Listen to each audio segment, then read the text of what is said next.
এইবার আমি মাছটা একে একে কড়াইয়ের মধ্যে দিয়ে দেবো। একবারে ঢেলে দেওয়া যেত, মাছটা কমিয়ে এরকম করে মাছটা আমি কড়াইয়ের মধ্যে দিয়ে দিচ্ছি।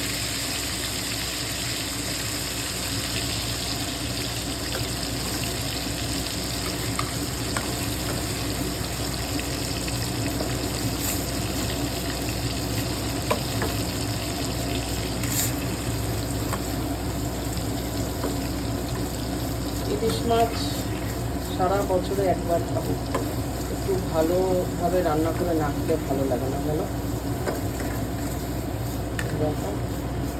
হয়ে গেল। এদিকে প্রেশার কুকারে আমার ডলারের রান্না হচ্ছে। এই যে